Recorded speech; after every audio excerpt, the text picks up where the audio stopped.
Енді келесі қадам біз осы деректерді экспорттауымыз қажет.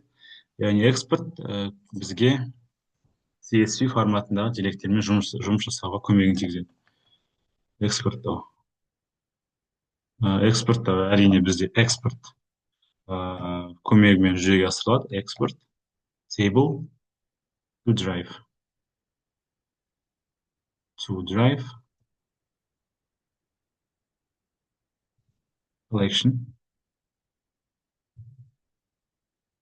Collectionға area table named жазамыз. Area table named. Қоямыз. Description түсіндірмесі. Description. NDVI. Class areas. Folder. Қай папкаға сақтаймыз. Мысалы G export деген папкаға сақтай берейік. Егер бұндай папка жоқ болса, Google Earth Engine автоматты түрде сол папканы ашады сізде.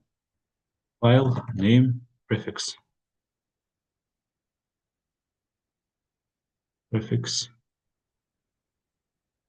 NDVI. Yes.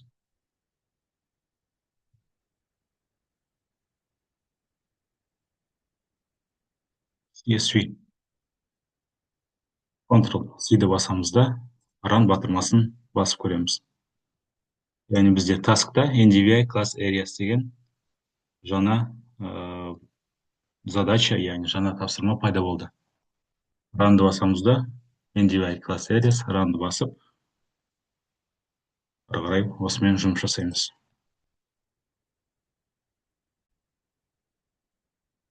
Яғни G-Exports атты папкаға кіретін болсақ, яғни біздің деректерді аяқталғаннан кейін талдау процесі NDVI class areas деген жаңа CSV форматындағы файл шықты, яғни әрбіреуі осы жақта жеке-жеке бөліп көрсетілген. Яғни бұл сіздердің жұмыстарыңызға енгізуге өте ыңғайлы болып табылады.